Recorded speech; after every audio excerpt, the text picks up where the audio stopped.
Hello everyone. See some smiles, you're all looking at me. Yeah, so as Naomi said, this really is about updating everyone on where things are at in the St Peter's journey and looking to the next season.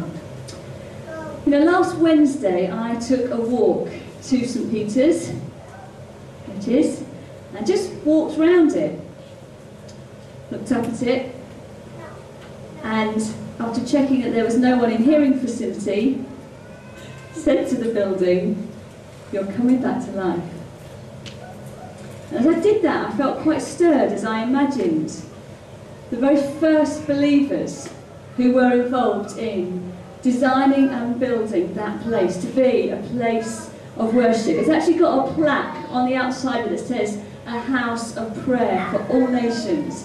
And I felt like I wanted to kind of prophesy that back into that building. And I imagined those early group of believers who saw the building actually go up and then saw the first fledgling community of believers begin to meet there and then actually grow. It grew to about 400 members strong, did St Peter's, and was a significant beacon of hope and light, particularly in the surrounding area.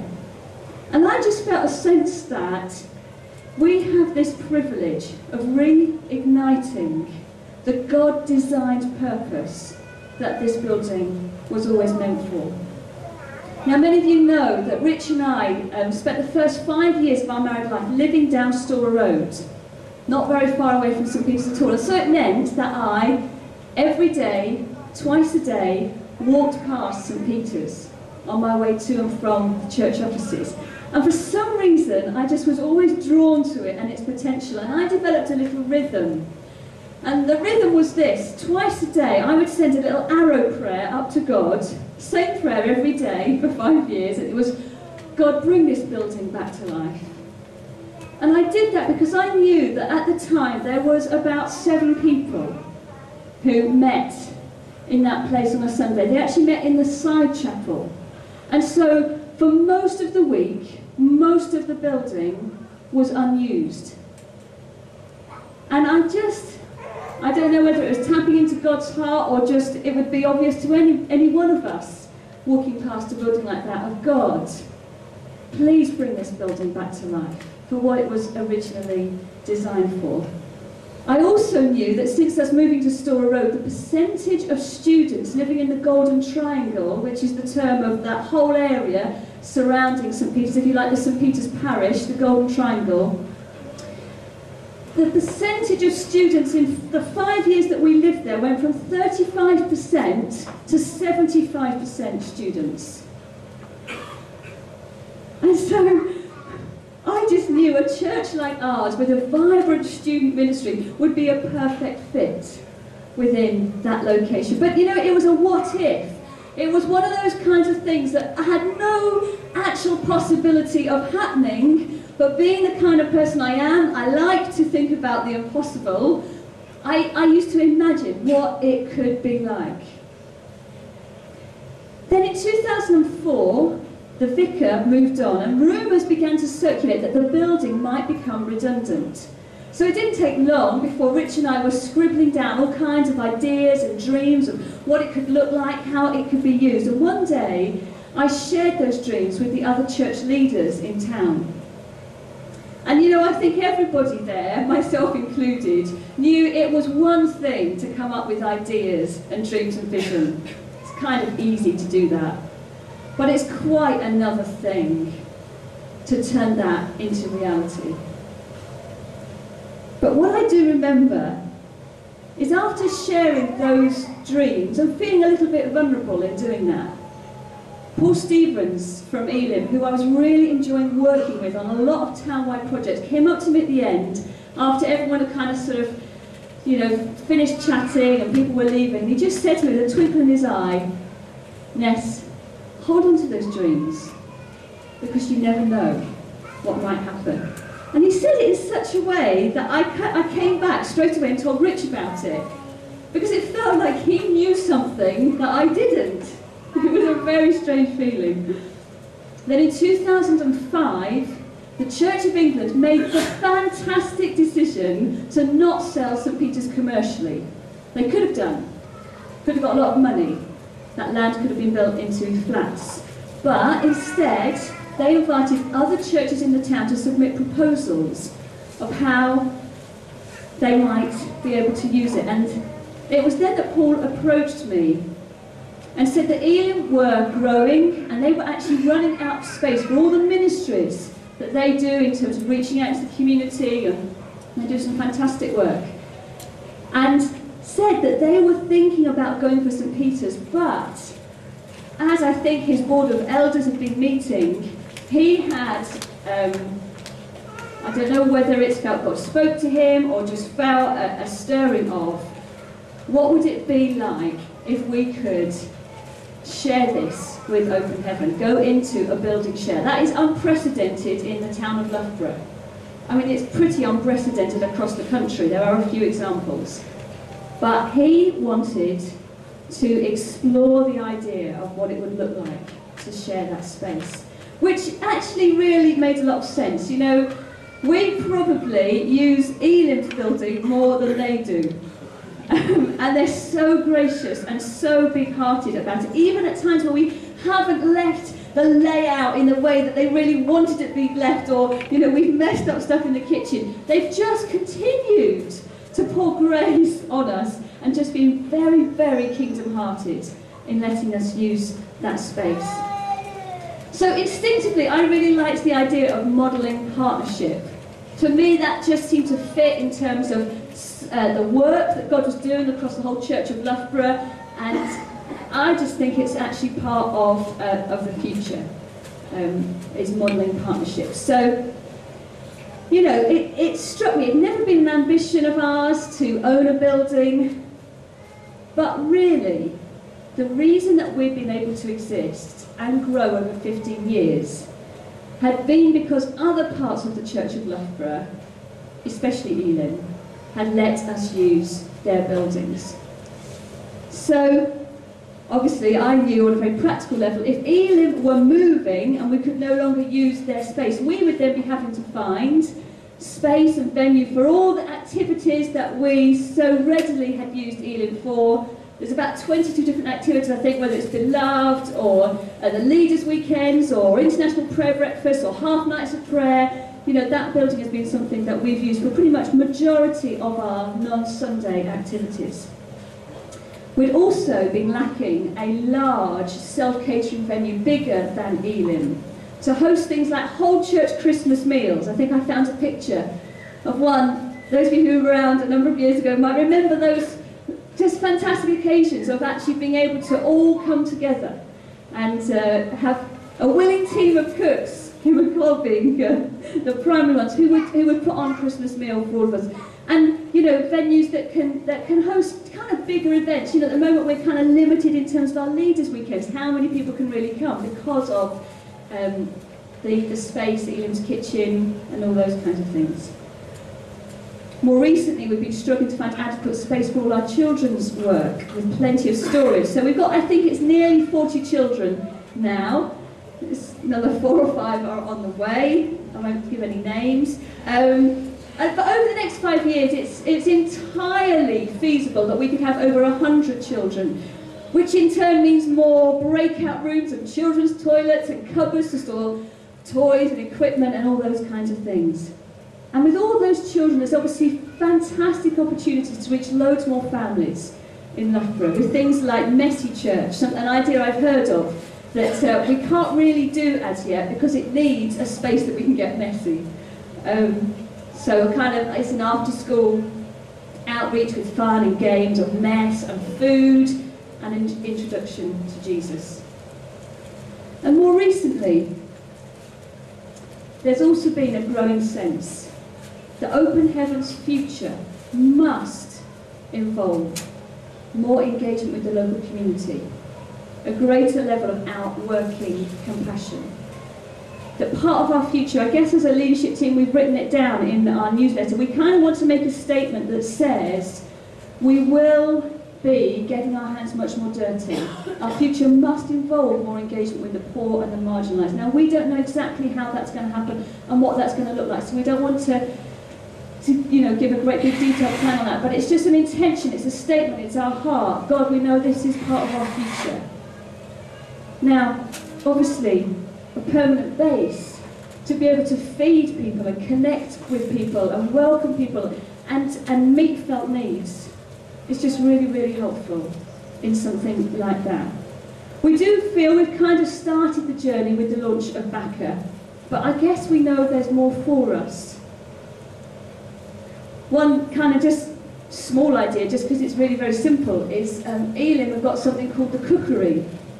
They provide a hot meal at lunchtimes a few times a week for the homeless and the elderly, and it's just so easy to think, if we could really partner with them, provide loads more people power, it's the easiest thing in the world to think that together we could provide a hot meal every day for the homeless and the elderly. Maybe extend it, so it then becomes an afternoon of chatting and listening to people and providing, I don't know, hairdressing or whatever it is we've got in our community, hand massages, whatever we've got in our community that actually could start to really bless and connect with people.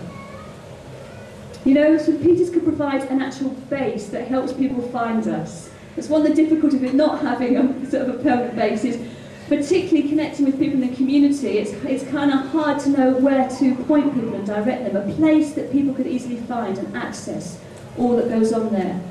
I was stood recently, I was in the park 2 Saturdays ago with Emily and Lauren, and I saw a whole gang of probably 13 to 16-year-olds, I'd say. And bunch of them, and between them they had a baby and a couple of toddlers. And the young mums were stressed. They were yelling at the kids. And the lads, who perhaps were the boyfriends, perhaps were the dads of some of the kids, were climbing up the outside of the huge slides. Those of you who go to the park regularly know the big metal slides. Those of you who don't, you might at some point get to know it because it's a very familiar place when you've got kids. So these lads climbing up the outside of these big metal slides and then spitting at people from the top. Now, a number of the sort of 20 and 30-something mums, kind of, well dressed with their little children, were getting a bit upset at this, as you can imagine.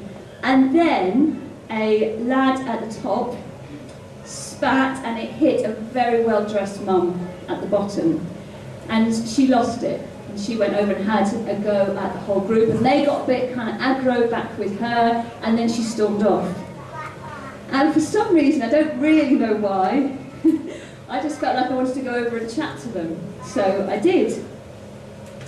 And I kind of explained to the lad who'd spat, who'd come down by then, whose name was Harry, a bit why that mum had got so angry, and the slides were for the little kids, and I empathised with the girls about how hard it is to look after kids, and I just stayed with them a little while and just chatted. And as I turned to leave, Harry held out his hand to me to shake my hand, and I took hold of his hand and I began to shake his hand, and I looked into his face with his black eye and his cocky grin. And I just thought, Harry, I like you. I just got God's heart for him. I was just shaking his hand, and what went through my mind is, Harry, you are so much more than just a scally. There's so much more inside of you. Anyway, so I shook his hand, and I walked away from them, and I had a conversation in my head to them, and it went like this. Look, I belong to a church that really wants to support young parents. And we've got a whole stock of baby equipment and clothes and toys, and you can come and take whatever you want, whatever you need at any time. And we also run parenting courses for people who need some support in this hugely difficult job of parenting. And if you think your kids would like it, we run something called Messy Church, where you can come along and it's fun and it's games, and there's tea that's provided for everybody at the end. And Harry, you're a leader. And when you make your peace with God, I want you to come on our School of Leaders. Because there's so much more to you than what you have become. That's the conversation I had in my head. I'm actually wanting to go back actually to the park and find Harry and give him what I think is a prophetic word.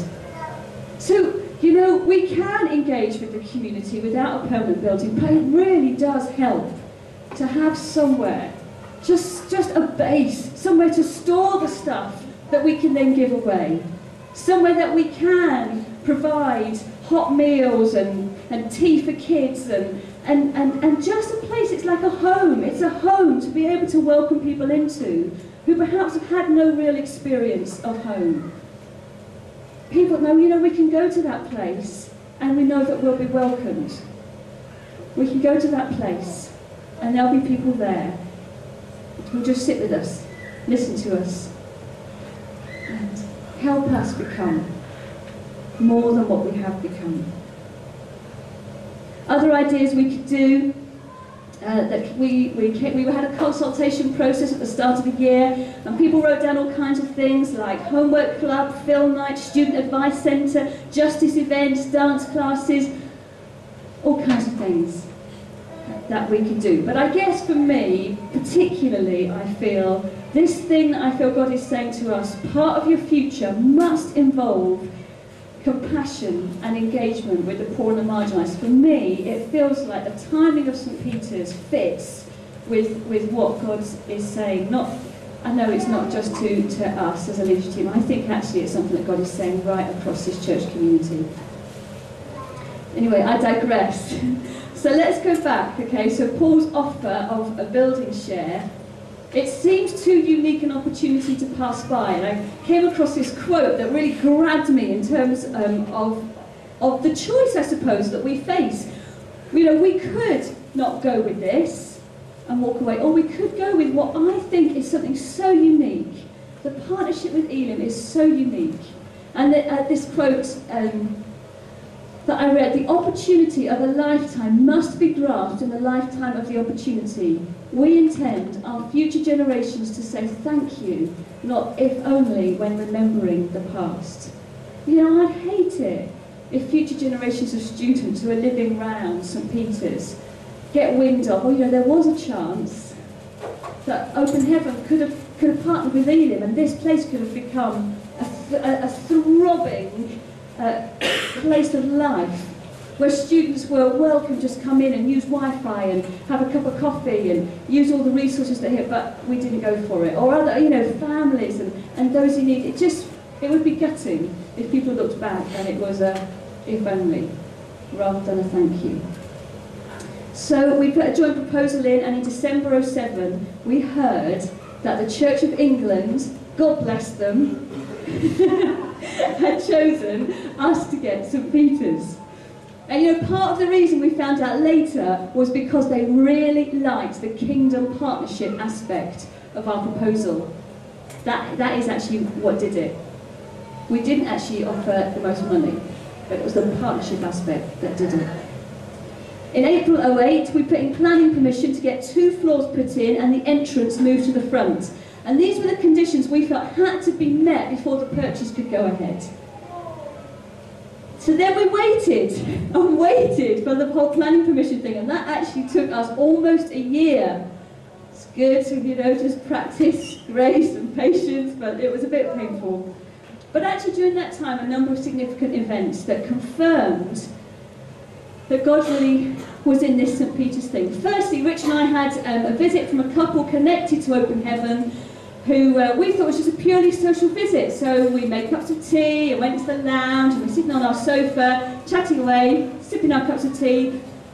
The couple suddenly changed the conversation to St. Peter's, and then, like it was the most normal and natural thing in the world, said, oh, and by the way, we've been praying about St. Peter's and we feel that God would like us to give you as Open Heaven Church £100,000 towards the project. That has never happened to me before. I managed not to splurt my tea all over my clothes. Oh, thank you. What do you say apart from thank you? So the next thing that then fell into place was in March '09. Steve Clifford spent a day with us as a leadership team. He's been very involved in this whole process. He said, what you really need is a project manager type person. We all agreed, yes, that is what we need. Me particularly, that doesn't play to my skill sets at all. And then Gemma Potts approached her company, Turner & Townsend, and asked if she could be project manager as part of their charitable community contribution. And they said yes. But you know, I want to be really honest with you guys as well and say that even with these fantastic provisions along the way, this hasn't actually been a particularly straightforward process for me. I've told you the story, and there's times it's just been like, way well exciting, but there have been times that I have really wrestled with almost, if you like, the philosophical argument of, do I actually want Open Heaven to have a building, even if it's shared? More because of what it might do to us psychologically as a church community. And I have really wrestled with that, you know, because there's been a part of me that's like, God, if this means that we could in any way settle, become institutionalised, get further and further away from our roots, God, I don't want to go there. And so I've wrestled with it, and I've come before God and I've held some Peter very, very lightly, saying, God, I need to know this is okay by you in terms of who we are becoming as a church. You know, we haven't cultivated this community of hot and humble people for you just to then, you know, get drawn away and get lukewarm.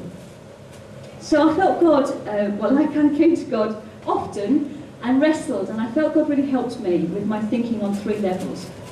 Firstly, around some faulty thinking that I had, that somehow it was okay for another part of the Church of Loughborough to sacrifice, to invest, and to carry the responsibility and find the money to do up a building, just so that when it's finished, we'd be able to say, oh, great job, thanks, can we please use it now?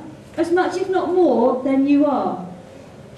It felt a bit childish to just keep relying on other people's goodwill, rather than take the chance to step up and grow up and take responsibility alongside another part of God's church in this town. So that was one thing that God, I think, caught me up on. The second was, I felt God address my concern about us not settling by reminding me of how I've determined that that Rich and I will use our own house. And I know this is true of many people right across this room. That actually, in terms of how many of us model our own households, we model it very differently to perhaps what is expected. And I wrote down in my journal what I sensed God was saying to me on this. This is what I wrote. Just as you purchased a home for your own family, to eat together, to belong, to create space to engage with each other, yet you didn't fall into the thinking of it's mine, or my possession, or my status. You saw it as a resource, a blessing for others to share. So you can now get a building for your church family and see it differently and use it differently to how other buildings have been used before. You've not settled with your own house. You've seen it as a resource. I trust you can also do that with a bigger building. Your eternal perspective protects you. And I think God knows there's something in terms of the eternal perspective of my life that I carry with me every single day of my life that pretty much guarantees buildings will never be anything more than a resource. And it's also been very encouraging recently to chat to other leaders who have got buildings, churches are very similar to ours, and actually they found it has been a great resource, but just that, a resource that's actually helped them become more of who they feel they are as a church community, rather than detracted or become anything less.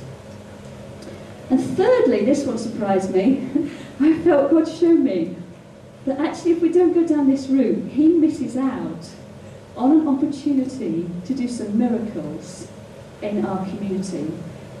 Some miracles of extraordinary stories of financial provision. And some miracles of releasing some of us from the grip of trusting in our finances more than trusting in the adventure and the freedom of giving away to God. I actually felt that in going on a giving journey as a church community, we are in essence going to be going on a growth journey. And that almost something of what happens on an encounter weekend would kind of happen across the whole church for a whole season, as we all of us embrace sacrifice, as we all of us hear God and do whatever he tells us, give whatever he tells us. That there's something that will happen across this community that I think will be very wonderful. I actually felt that in obeying God and giving whatever he says, it will mean some people will grow more than at any other time in their life so far. So the best thing that will come out of this is not raising the money or even getting a building, it's actually what it's going to do in us, individually and in us as a community. And that excites me. You know, listening to other leaders and other churches across the country, there seems to be nothing like trusting in God with our finances to grow faith and sharpness and intimacy with God. There's something about our finances that just seems to be so attached to our heart and so attached to our spirit and so attached to our relationship with God that when we let God in on that, then big stuff happens. I know for me, some of my fondest memories in my life so far are the times where God has showed up with remarkable provision because of decisions or sacrifices that we've made. And I know that is echoed right across this room. And that's the times, isn't it, when you just think, God, you know me. You actually know the details of my life. You know what we haven't got, and you provided. And there's something very, very special about those times. Martin Luther King said, dream things with God so big that they are doomed to failure unless God comes through. I really like that.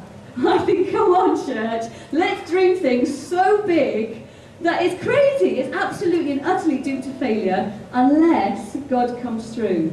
You know, I want this to be, these next few months to be such a fantastic memory that we collectively have that goes in the kind of the little history book of Open Heaven as we look back in years to come.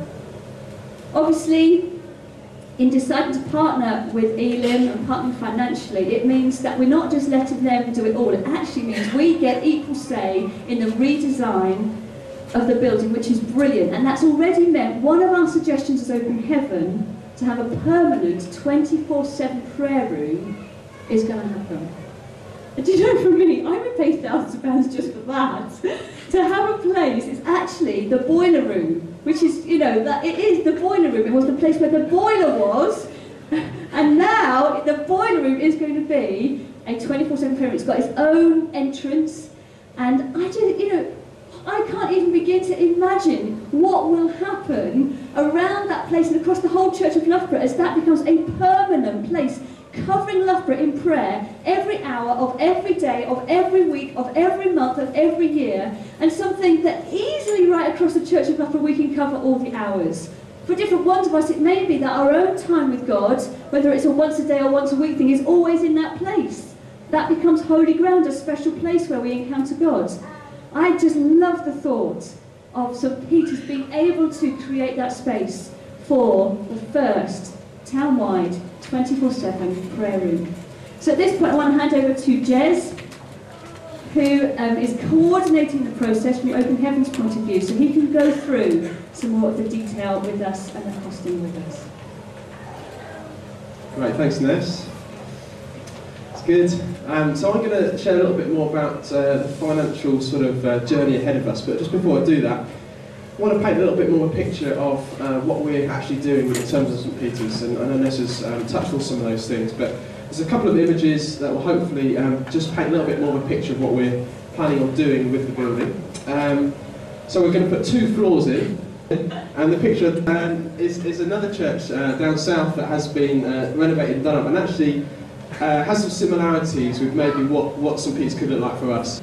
So on the ground floor there's going to be a fantastic entrance that's going to be very welcoming on Store Road, and it's going to be sort of glass windows that are going to be parting, electric window doors, sorry, that are opening and closing, and you'll go into a sort of cafe welcome area which will probably have about 60 chairs, tables, sort of hanging out, maybe students doing some study, you know, internet, a study, hanging out, drinking coffee, but just a place to come and hang out.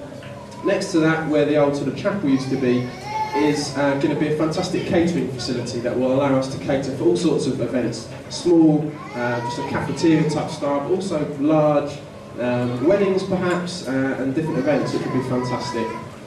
And then as you go through this, when you go in through the doors, the 3 floors don't start straight away, so it's hard to explain without the pictures. So you'll come in the doors, and there's the space that you're in here is where the cafe will be, and above just there is sort of a mezzanine floor that will be again a little hangout area for teas, coffees, lunches, that sort of thing. So this is down this end here. So there's a whole sort of open area right at the front which will allow lots of lighting and be quite a creative design. And then as you get to the end of the cafe area, you'll go into sort of the main sort of area, worship area, which will be a big open area for gatherings and large events and that sort of thing. And at the bottom, you might wonder what that little thing there is. That is a baptistry.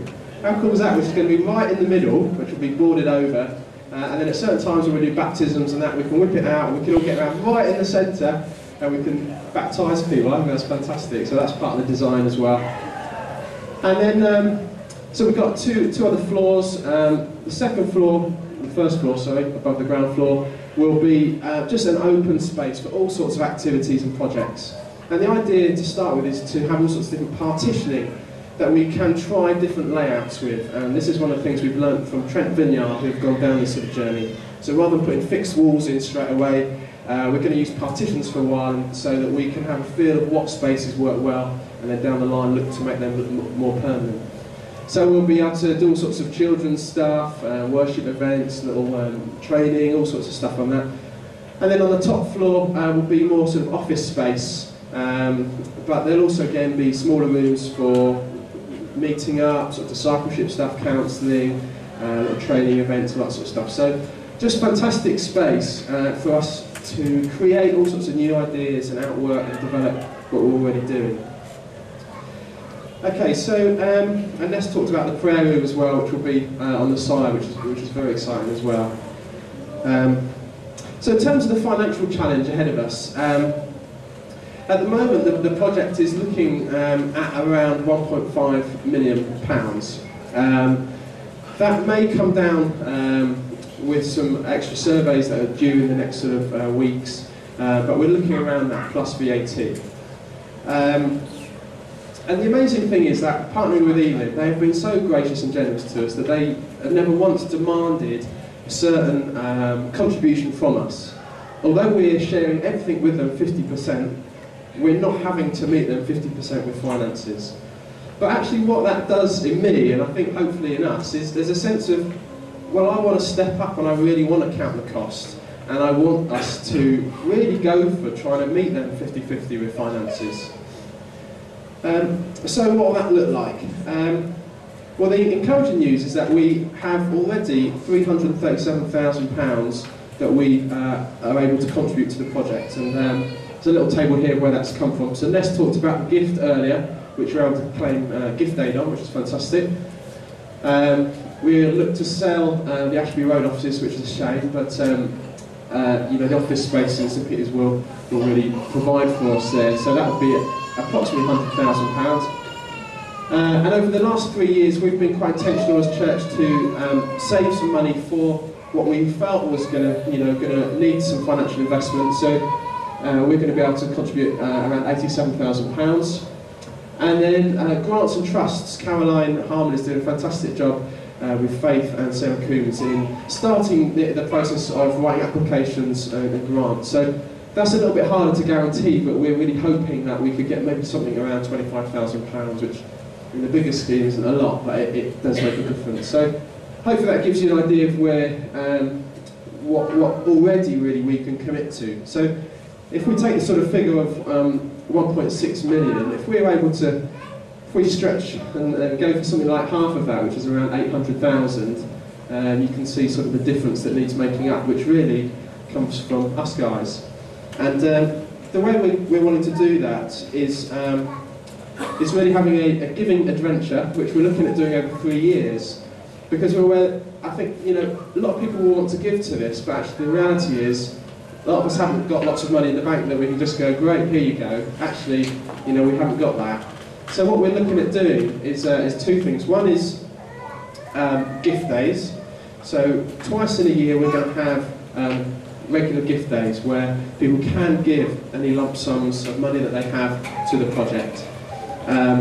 So that's gift days, and we've got, I don't know if there's a slide for it, but we've got a little target, I guess a faith target, which we'd love to see blown away, but maybe in the first year we'd love to see £20,000 come from just one-off gifts. In the second year, maybe 10,000, and in the third year, 5,000. And we, again, like I say, we'd love to see these far exceeded, but in terms of trying to get our heads around how we can meet this target, these figures are quite helpful for us. So that's one way, is one-off gifts. And the second way is by setting up regular monthly standing orders. And it's really important, I guess, to emphasise that we would ask that you do this in addition to your regular giving, so that we don't want the regular open heaven giving to drop. This is on top of your normal giving. And so the idea is that there's 2 possible scenarios that I've just painted here of maybe what it could look like, and this may be a bit out, but again, it's a helpful sort of guide. So you've got a picture there of if 2 people gave £200 a month, 10 gave 100, etc., etc. Over a year, that would mean we could raise something like £44,000. And again, we can claim gift aid on that, which would take it to around £55,000. And if we did that over 3 years, if people were able to commit to 3 years, obviously some people will go away and some will come in that period, and it might be that they just give for a year or something like that, that's fine. But over 3 years, combined with the one-off gifts and the giving earlier, we'd be looking at being able to contribute something around £500,000, which would be great. But there's another scenario which just changes the picture a little bit. And it's maybe where you saw yourself earlier, if you can now imagine maybe going up a step and really stepping out in terms of faith and sacrificial giving, this might not be an unreality. So the idea again is just that there's a little bit more notched up, I guess, across the board. So that would raise £114,000 a year. With gift aid, it's £140,000 a year, and over 3 years, that would really hit the sort of 800,000 mark, which would just be incredible to be able to sacrifice and really, as Ness said, step up and count the cost, because this is going to cost us something.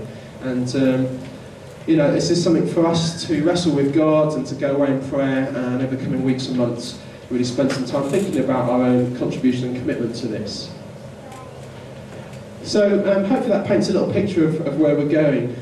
Like I say, we are in an incredible position where we don't have to meet that 800,000 and really for it to be a rod on our back and feeling really hard work. There's a sense of faith that can be stirred in us to aspire to that, which is just an amazing place to be.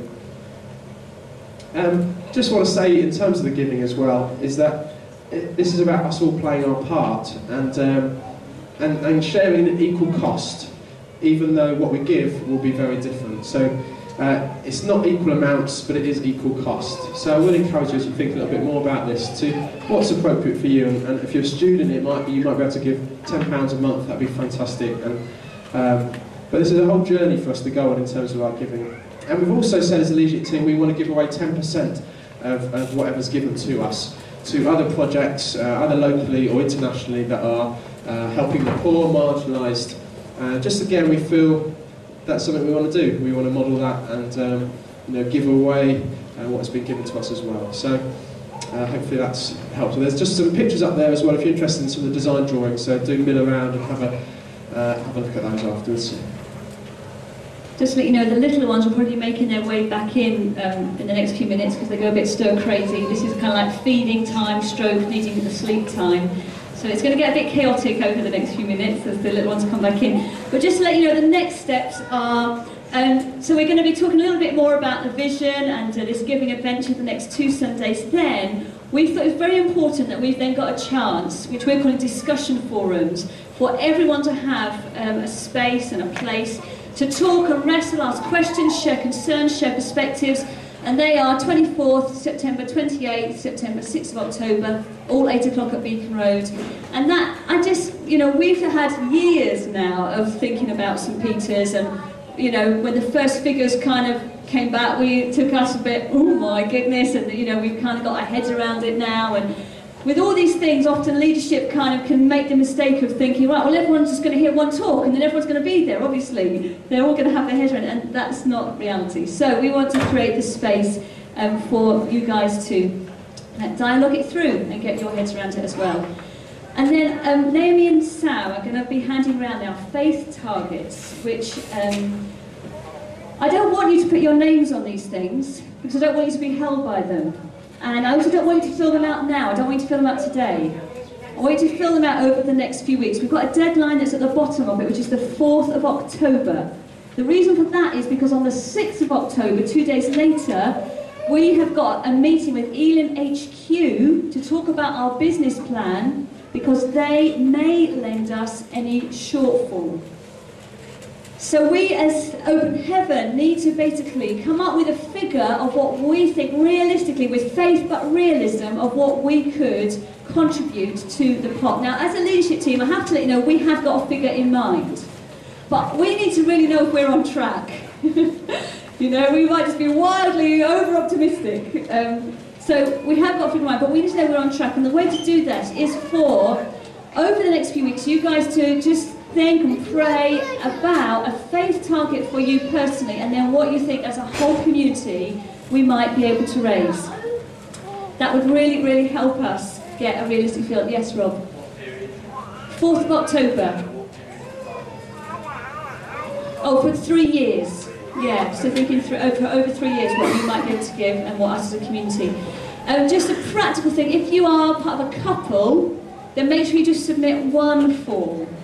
Otherwise we could end up with a really skewed, like all these couples, yes, you know, we can all give £200 each, and, you know, and it just then suddenly we kind of look at the figures and whoa, and it doesn't work out in reality. So just submit one if you're a couple. And then once we've got that figure, we'll go to Elim HQ, and then at the EGM, which Naomi's talked about, the extraordinary general meeting, that's when we will be able to share what together we feel we can raise. Then we'll have a few weeks for everyone to take a deep breath, maybe sell some things, or and then in the middle of November is when we're actually going to launch the start of the Giving Adventures. We're going to have a Thanksgiving weekend where everyone will bring, it'll be like a gift day, everyone will bring their first like one-off gift and their pledge cards, the kind of commitment cards, and your name will be on those. So you will be held to those, and that's when we'll start. But for now, this isn't to put your name on, this is for you to really just, we need to hear in faith what together we feel we could give.